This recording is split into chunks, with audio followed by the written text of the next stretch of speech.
Hello friends, welcome back once again. आज friends हम लोग बात करेंगे खाद्य उत्पादन एवं वृद्धि के बारे में। मेन बात हमें करनी है कि खाद्य उत्पादन के बारे में। जो खाद्य पदार्थ है, इसकी उत्पादन को हम कैसे बढ़ा सकते हैं, कैसे बेहतर कर सकते हैं, खाद्य उत्पादन के बारे में। ठीक है कि खाद्य उत्पादन में वृद्धि या खाद्य की जो आवश्यकता है, उनमें हम किस प्रकार से मैनेजमेंट कर सकते हैं और अपने कंट्री को बेहतर कर सकते हैं। बात ये आती है कि खाद्य उत्पादन का क्या मतलब है। खाद्य उत्पादन का मतलब की अगर बात करेंगे तो पहले खाद्य खाद्य मतलब वैसे सामग्री जिसका उपयोग हम लोग खाने के रूप में करते हैं। ऐसी सामग्री जिनका उपयोग हम सभी किसके रूप में करेंगे, खाने के रूप में करेंगे, उसे हम लोग खाद्य कहते हैं। अर्थात खाद्य पदार्थ, खाने योग्य पदार्थ। और उत्पादन का मतलब होता है कि इसकी उत्पत्ति, कितना ज्यादा हम इसकी उत्पत्ति कर सकते हैं, कितना ज्यादा हम इसे प्रोडक्ट दे सकते हैं, कितना ज्यादा हम इसके स्रोत को बढ़ा सकते हैं, ये हमारा कहलाता है खाद्य उत्पादन। मतलब खाने योग्य सामग्री के प्रोडक्शन के लेवल को बढ़ा देना, उसकी स्रोतों को बढ़ा देना, यह हमारा खाद्य उत्पादन कहलाता है। ठीक है, अब बात आती है कि खाने के रूप में आप इस्तेमाल क्या करते हैं। पहले ये जानेंगे तब तो खाद्य उत्पादन में वृद्धि करेंगे। खाने के रूप में क्या इस्तेमाल करते हैं, तो खाने के रूप में अलग अलग रूप में आप करते हैं। जैसे आप अनाज का इस्तेमाल करते हैं। आप अब अनाज में क्या उपयोग करते हैं आप, तो अनाज में आप चावल इस्तेमाल करते हैं, तो चावल हो गया अर्थात की धान। गेहूं इस्तेमाल करते हैं आटा के रूप में, तो गेहूं हो गया आपका। और क्या इस्तेमाल करते हैं, सब्जी। उसके बाद क्या हो गया आपके, मक्का हो गया। ये सभी आप खाने के रूप में इस्तेमाल करते हैं। इसके अलावा कुछ फ्रूट्स हैं जिनका भी सेवन करते हैं आप। फ्रूट्स हैं, इनका इस्तेमाल करते हैं। फल में आ जाएगा सेब हो जाएगा, अनार हो जाएगा। ये सारी चीजें फल के रूप में इस्तेमाल करते हैं आप। अब बताइए जरा सोच के कि इन अनाज के अलावा, फल के अलावा और क्या इस्तेमाल करते हैं आप खाने के रूप में। तो आप कहेंगे कि दूध दही भी खाते हैं आप। मतलब क्या, डेयरी प्रोडक्ट, डेयरी प्रोडक्ट्स भी इस्तेमाल करते हैं आप। तो डेयरी प्रोडक्ट्स में क्या आ जाएंगे आपके, डेयरी प्रोडक्ट्स में आ जाएगा मक्खन, घी, दूध, दही। ये सभी किस में आ जाएंगे, डेयरी प्रोडक्ट्स में। मिठाइयाँ, ये सभी इसके रूप में इस्तेमाल करते हैं। पनीर इसी में इस्तेमाल होगा। उसके बाद और क्या इस्तेमाल करते हैं आप, और आप नॉनवेज आइटम इस्तेमाल कर लेते हैं। नॉनवेज आइटम्स में, नॉनवेज में क्या इस्तेमाल कर लेते हैं, मीट इस्तेमाल करते हैं। अब मीट में अलग अलग प्रकार के होते हैं। जैसे मान लीजिए कि बकरे का मीट हो गया, ठीक है, आपका मुर्गे का मीट हो गया, मुर्गा हो गया, है कि नहीं। इसके अलावा आपका क्या करते हैं, मछली का इस्तेमाल करते हैं आप लोग खाने के रूप में। तो ये सभी क्या हो गए, नॉनवेज आइटम्स, इनका भी इस्तेमाल करते हैं। और बताइए और कुछ है, तो बिल्कुल और कुछ भी है। आप कुछ तिलहन अर्थात कि तेल वाले आइटम, तेल और वसा वाले आइटम्स का भी इस्तेमाल करते हैं। तेल और वसा का इस्तेमाल भी करते हैं। जैसे मान लीजिए सरसों का तेल हो गया, सरसों का तेल हो गया। आपका वसा के रूप में डलडा घी हो गया, ये डलडा हो गया। रिफाइन हो गया, रिफाइन हो गया। ये इतने सामग्री, इतने तरह की चीजों का आप इस्तेमाल करते हैं रोज के कामों में। आप इतने तरह के सामग्रियों का इस्तेमाल लगभग करते हैं। इनके अलावा भी बहुत कुछ है जिनका इस्तेमाल करते हैं, हमने इसमें शामिल नहीं किया। ठीक है, इसके अलावा भी बहुत कुछ है। जैसे आपका क्या कहते हैं, मड़ुआ इस्तेमाल करते हैं अनाज के रूप में कुछ लोग। उसके अलावा क्या कहते हैं, आपका दाल के रूप में दलहन यूज इस्तेमाल करते हैं। मैंने तेल का किया, इसमें दलहन भी होते हैं, दलहन भी इस्तेमाल करते हैं आप दाल वगैरह में। तो दाल में क्या हो जाएगा आपका, मसूर हो जाएगा, चना हो जाएगा, मसूर, चना, अरहर, चना, अरहर। तो अलग अलग रूप में आप इस्तेमाल करते हैं। तो क्या हो गया कि ये सभी चीजें आपके खाने योग्य चीजें हैं। अब इन सभी चीजों में अगर आप वृद्धि करते हैं, तो इन सभी में अगर वृद्धि होगी तो आपका उत्पादन बढ़ेगा, मतलब ज्यादा मात्रा में मिलेगा। और जब चीजें ज्यादा मात्रा में मिलेगी तो हम कह सकते हैं कि हमारा उत्पादन में वृद्धि हो गया, हम पहले जितना लगाते थे उनसे ज्यादा मिले। जैसे मान लीजिए हमारे पास एक गाय थी, ठीक है, और ये गाय क्या करती थी कि गाय हमें दूध देती थी, 5 लीटर देती थी डेली। अब क्या हो गया कि नए गाय मैंने लाया और ये गाय जो होती है हमें 10 लीटर दूध देती है डेली। तो हमारा क्या हो गया, प्रोडक्शन 5 लीटर बढ़ गया ना डेली। डेली प्रोडक्शन कितना बढ़ गया हमारा, 5 लीटर का बढ़ गया। तो ये हमारे प्रोडक्शन में वृद्धि हो गई। तो बात यही करनी है कि हमें इन सभी जितने भी खाद्य पदार्थ है, इन खाद्य पदार्थों के उत्पादन में हमें क्या करनी है कि वृद्धि करनी है। अब खाद्य पदार्थों के उत्पादन में जब आप वृद्धि करेंगे तो यह कहलाता है कि खाद्य उत्पादन में वृद्धि। मतलब क्या, खाद्य वाले खाने वाले पदार्थों में वृद्धि करेंगे। अब बात आती है कि ये तो समझ गए कि ये खाने वाली चीज है। अब बात आती है कि ये चीजें, ये स्रोत कौन से इनके, तब ना हम उसमें वृद्धि करेंगे। जैसे मान लीजिए हमें पता चल गया कि हमें दूध अगर ज्यादा चाहिए, दूध में अगर वृद्धि करनी है हमें, तो हमें गाय का लेवल पे बढ़िया करना पड़ेगा। हमें गाय से प्राप्त होती है, तो गाय में किसी भी तरह से सुधार करें कि 5 लीटर हमें दूध देती थी तो आगे हमें 10 लीटर दूध दे। तो कहने का मतलब क्या है, हमें पहले स्रोत जानना पड़ेगा। क्या जानना पड़ेगा, स्रोत, कि ये सारी सामग्रियां मिलती कहां से हमें, हमें प्राप्त कहां से होती है। जहां से अगर प्राप्त होती है, अगर उन संसाधनों में अगर हम सुधार कर दें तो हमारी जो सामग्री होगी वो बेहतर तरीके से प्राप्त होने लगेगी, अच्छा उत्पादन होगा। तो उसके लिए जिम्मेवार क्या है, पहले पहले हमें जानकारी होनी चाहिए कि किसका प्रोडक्शन कहां से होता है। ये तो कंफर्म है कि जितना उत्पादन हमें देखने को मिल रहा है, लगभग लगभग सभी उत्पादन कृषि क्षेत्र से आते हैं। जैसे आप ऊपर से बात कर लीजिए, अरहर, चना, मसूर, सरसों तेल बात कर ले, आपका डलडा और रिफाइनरी की, ये तो कुछ संश्लेषित भी आते हैं, और जो आपका प्राकृतिक रूप से आएंगे वो आपके खदानों से ही प्राप्त होंगे। उसके बाद चावल, गेहूं, सब्जी, मक्का, उसके बाद सेब, अनार, मक्खन, घी, दूध, दही, ये सभी आपके क्या मिलते हैं, आपका जानवरों से मिलते हैं। तो जानवरों को भी पशुपालन करना, ये भी कृषि के अंतर्गत ही आता है, ठीक है। तो आपका मीट वगैरह, कुक्कुट पालन वगैरह भी पशुपालन के अंतर्गत आएंगे, ठीक है। तो ये सभी अगर देखा जाए तो ये सभी एक तरह से कृषि का एक हिस्सा है। किसका हिस्सा है, कृषि का हिस्सा है। अगर हम अपने देश में कृषि का लेवल बेहतर कर दे तो हमें क्या हो जाएगी, हमारी जो प्रोडक्शन लेवल है, हमारा जो स्तर है वो बढ़ जाएगा। आपको पता होना चाहिए कि इंडिया एक कृषि प्रधान देश है और भारत का लगभग 60 से 70% जो लोग हैं वो आज भी कृषि पर डिपेंड है। और 60 से 70% अगर डिपेंड है, उसके बावजूद भी सबसे ज्यादा जो हमारे देश में आय का स्रोत है वह सेवा क्षेत्र से। कहां से आता पैसा, सेवा क्षेत्र से।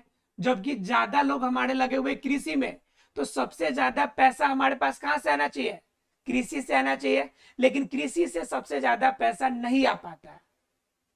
तो सोचिए क्यों नहीं आ पाता है, क्योंकि हम लोग जो कृषि कर रहे हैं वह कृषि उन्नत किस्म की कृषि है ही नहीं, विकसित तरीके की कृषि है ही नहीं। जब कृषि हमारी उन्नत किस्म की नहीं है तो उसके प्रोडक्शन को हम उन्नत किस्म की कैसे कह सकते हैं। जैसे अगर हमारा पढ़ाई का लेवल बेहतर नहीं हो तो हम अपने आप को टॉपर में काउंट कैसे कर सकते हैं। टॉपर तो तब बनेंगे जब हमारा लेवल बेहतर होगा, और अपना लेवल बेहतर करने के लिए हमें पढ़ना पड़ेगा। तो ठीक उसी प्रकार से कृषि क्षेत्र में हमें वृद्धि करना है तो हमें क्या करना पड़ेगा, इन सभी चीजों के उत्पादन में अगर वृद्धि करना है तो हमें क्या करना पड़ेगा, कृषि क्षेत्रों में वृद्धि करनी पड़ेगी। क्लियर है। तो इसमें आपको क्लियर हो गया कि कृषि क्षेत्र में वृद्धि करनी है।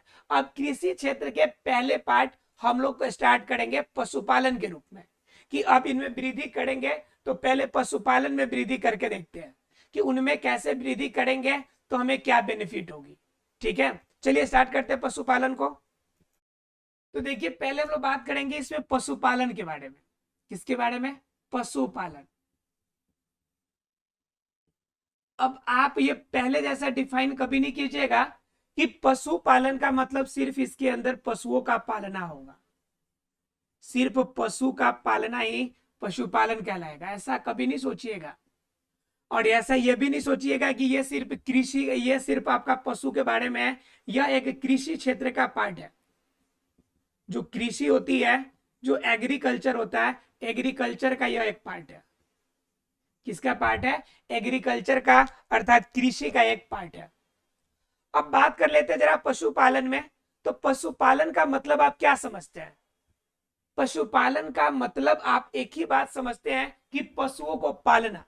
सीधे शब्दों में तो आप यही समझते हैं, लेकिन पशुओं का पालना ही नहीं सिर्फ इसके अंदर, बल्कि इसके अंदर बहुत सारी स्टेजेज होती है जो इसके अंदर काम आती है।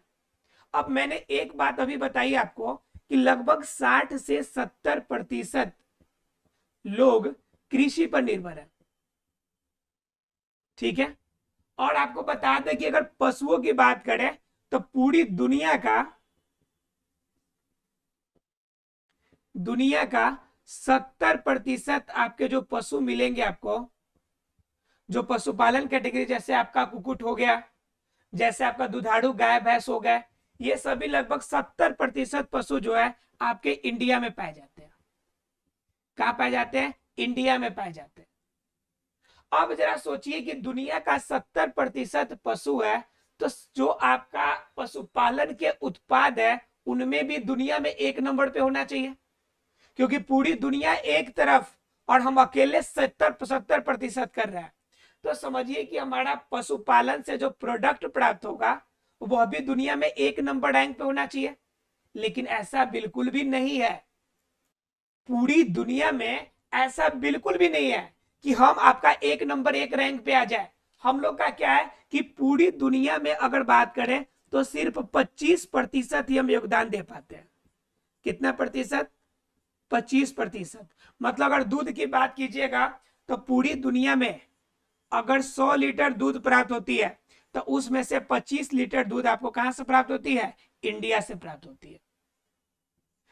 कृषि का बात कीजिए, अगर पशु का बात कीजिएगा तो पूरी दुनिया में 100 पशु है, तो इनमें से 70 पशु तो सिर्फ और सिर्फ इंडिया में है, 70 सिर्फ इंडिया में है। और जो 30 है यह पूरी दुनिया को मिलाकर है, यह 30, और ये 70 मिलाकर सिर्फ 25 लीटर दूध देते हैं, और ये 30 को मिलाकर 75 लीटर दूध देते हैं। कितना लीटर दूध देते हैं? 75 लीटर। समझिए कि इनके पास सिर्फ 30 गाय है और 30 गाय 75 लीटर दूध दे दी, और हमारे पास 70 गाय है और 70 लीटर दूध, 70 जो गाय है वह सिर्फ 25 लीटर दूध दी। तो समझिए कि हमारे पास जो गाय है वह किस किस्म की है, हमारा प्रोडक्शन लेवल कितना लो है। आप एक और एग्जांपल से समझिए ना। देखिए पूरी दुनिया के अंदर और आपके इंडिया में कितना ज्यादा डिफरेंस हो जा रहा है, एक बार समझ के देखिए। एक बार देखिए, आपके इंडिया में जो दूध है वह दूध प्रति व्यक्ति अगर बात कीजिएगा, प्रति व्यक्ति प्रति वर्ष, यानी कि एक वर्ष में एक व्यक्ति की बात कीजिएगा तो लगभग 200 लीटर दूध लेते हैं। यूज कितना करते हैं? लगभग 200 लीटर। और वही अगर पूरे वर्ल्ड में बात कीजिएगा अलग में, जैसे अमेरिका की बात कर लीजिए, तो अमेरिका में खपत कितना? 3500 लीटर। नीदरलैंड का बात कर लीजिए आप, नीदरलैंड का बात कर लीजिए, यहां पे आपका 3000 लीटर। तो समझिए कि आपके इंडिया में खपत ही कम हो रहा है, यानी कि जो चीजें आपका उत्पादन के लिए हम लोग सोच ही नहीं रहे कुछ भी, हमारे पास अवेलेबिलिटी होने के बावजूद भी हम लोग उसका सदुपयोग नहीं कर पाते हैं। हमारे पास प्रॉपर खेत, प्रॉपर संसाधन होने के बावजूद भी हम लोग खेती नहीं करते हैं। हम लोग सोचते हैं कि 2000 की नौकरी कर लेते हैं, 4000 की नौकरी कर लेते हैं, खेती करके क्या फायदा है। तो क्या हो जाता है कि उस कंडीशन में आपका जो खेती का लेवल है वह कम हो जाता है। आप दुनिया के अमीर लोगों में देखिएगा तो अमीर लोगों में किसान भी शामिल है।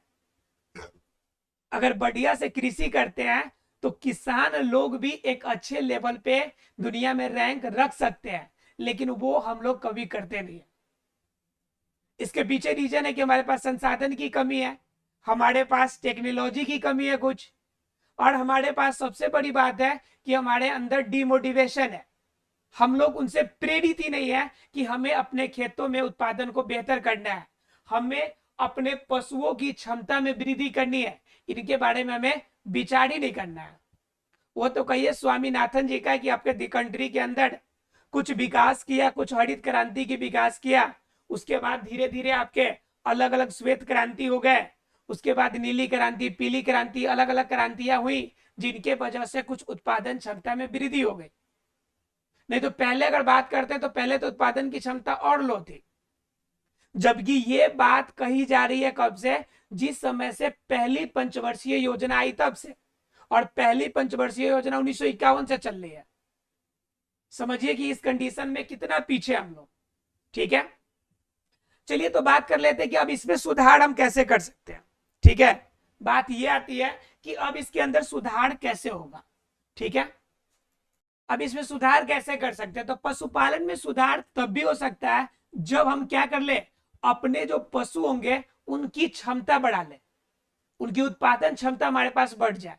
तो हमारे पास अगर उन्नत किस्म की बात कीजिएगा, उन्नत किस्म की गाय की अगर बात कीजिएगा, तो गाय आपके इंडिया में उन्नत किस्म की यानी हाइब्रिड क्वालिटी की 32 प्रजातियां अवेलेबल है। कितनी प्रजातियां अवेलेबल है? 32 प्रजातियां अवेलेबल है। अगर यहीं पे अगर भैंस की बात कीजिएगा, तो भैंस की आपकी टोटल 10 से 12 प्रजातियां आपकी अवेलेबल है, जो ज्यादा से ज्यादा दूध देने वाली है आपके इंडिया में। ध्यान रखिएगा कि दूसरे जगह की डायरेक्ट अगर ज्यादा दूध देने वाली अगर गाय भैंसों को ले आए तो हमारे वातावरण में वो रह नहीं पाएगी, उस कंडीशन में वो मर जाएगी और ज्यादा का नुकसान हो जाएगा हमें। इसलिए क्या चाहिए होता है, हमें चाहिए होता है कि उनकी मात्रा हम ज्यादा लेकर आए, हम उनके साथ क्रॉस कराए और अपने इन्वायरमेंट में रहने वाला बना ले।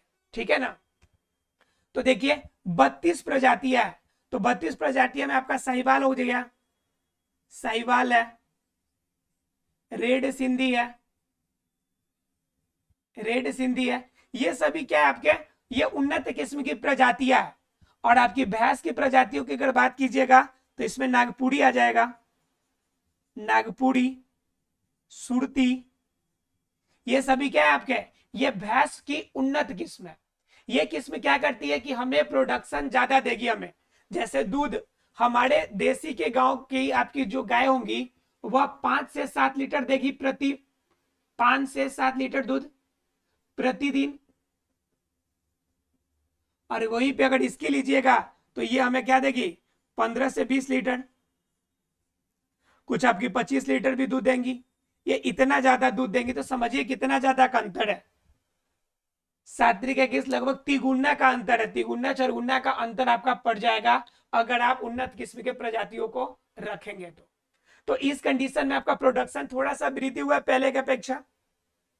उसके बाद भैंस में अगर बात कीजिएगा तो एवरेज आपके इंडिया वाले भैंस कितना देते हैं, ये 10 लीटर के आसपास देते हैं। इंडिया की जो भैंस होंगी नॉर्मल देसीला भैंस वह 10 लीटर के आसपास में, लेकिन वही नागपुरी सुरती अगर इस प्रकार की अगर उन्नत किस्म की होगी तो वह 30 लीटर के आसपास में देगी, 30 लीटर प्लस देगी आपको। ये 10 लीटर देती थी और ये 30 लीटर प्लस, मतलब 40 लीटर भी दे सकती है, 42 लीटर, 45 लीटर। तो इस तरह से ये आपके लिए फायदेमंद हो जाती है। क्या हो जाता है, इसलिए फायदेमंद हो जाता है। इसलिए हमें चाहिए कि हमें जितना ज्यादा हो सके उन्नत किस्म के बीजों, उन्नत किस्म के जीवों का इस्तेमाल हम करें, तो हमारा जो होगा तरीका जो होगा बेहतर हो सकता है। अब जरा बात कर लेते हैं कि अगर हम डेयरी प्रोडक्ट या फिर दुधारू गायों की अगर बात करें, दुधारू जीवों की अगर बात करें, तो इनकी नस्लों को सुधार करने में या इनकी दूध की मात्रा बढ़ाने में हमें किन बातों पर ध्यान रखना चाहिए। ठीक है, देखते हैं इसके बारे में। तो देखिए वो तरीके जिनसे हम पशुपालन अगर डेयरी प्रोडक्ट क्या करें, डेयरी प्रबंधन अगर करें, डेयरी मैनेजमेंट अगर करें हम लोग प्रबंधन, तो डेयरी मैनेजमेंट के अंदर कौन कौन सी चीजें हैं जिनके वजह से हम मैनेजमेंट कर सकते हैं, बेहतर तरीके से प्रोडक्शन दे सकते हैं। तो पहली बात तो हमें ध्यान रखनी है नस्ल। पहले क्या ध्यान रखनी है हमें? नस्ल। जो भी नस्ल हमारे देश में हो वह उन्नत किस्म की हो, बेहतर किस्म की हो, उन्नत किस्म की हो, उन्नत किस्म की, और क्या, और अधिक दूध देने वाली, अधिक उत्पादन वाली। ठीक है, तो पहले नंबर तो हमें नस्ल का चयन करना है कि हमारे वातावरण के लिए उपयुक्त नस्ल कौन है, और ये किस्म जो होनी चाहिए वो हमें अधिक उत्पादन देने वाला है या नहीं है। क्लियर? पहली चीज है। दूसरी अगर बात कीजिएगा तो भोजन की बात करते हैं। किसकी बात करते हैं? भोजन की। अर्थात भोजन जो कराएंगे हम इसको, तो भोजन का लेवल अगर बेहतर होगा तब ना वो उच्च किस्म की हमें ज्यादा से ज्यादा दूध देगा। मतलब क्या? बेहतर एवं संतुलित आहार उपलब्ध कराना, आहार उपलब्ध कराना।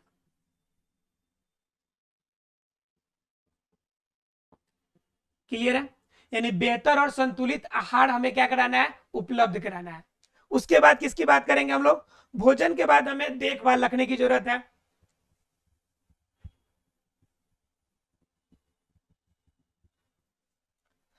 तीसरे नंबर की बात कीजिएगा तो देखभाल। देखभाल का मतलब होता है कि जो उन्नत नस्ल की जो आपके जीव है उनको रहने के लिए उपयुक्त वातावरण, उपयुक्त वातावरण एवं हवादार वास, एवं हवादार जगह जहां पर वो रहेगी उसके लिए उपयुक्त वातावरण होना चाहिए। जैसे आपने देखा होगा कि बहुत सारे जो जर्सी गाय वगैरह रखते हैं उन क्षेत्रों में क्या होता है, जनरली पंखा वगैरह लगाया जाता है। तो पंखा लगाने का मतलब है कि वो लो टेम्परेचर की जीव है, तो आपके यहाँ पे तो उतना लो टेम्परेचर है नहीं, उस कंडीशन में आपको वो व्यवस्था करना पड़ेगा। ठीक है, तो वैसी देखभाल आपको देनी पड़ेगी अगर उसे सही ढंग से रखना है तो। ठीक है, अगर बात कीजिएगा चौथे पॉइंट की, तो क्या करना है आपको कि दुग्ध उत्पादन,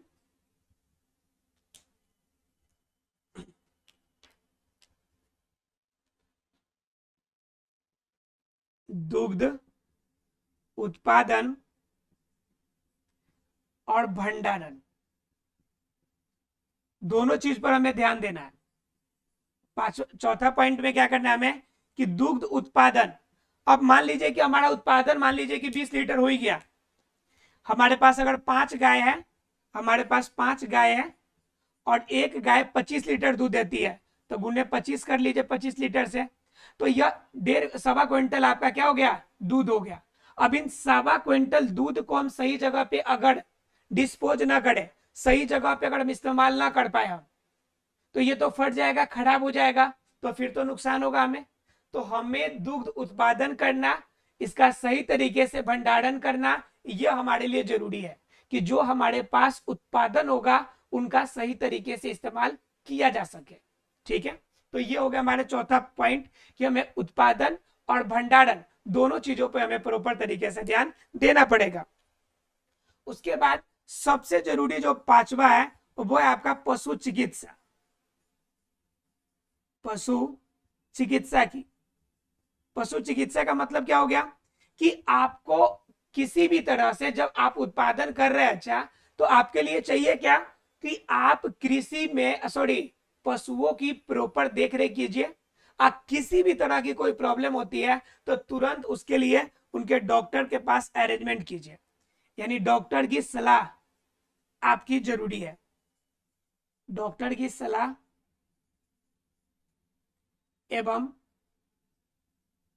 जरूरी चिकित्सा की आवश्यकता है।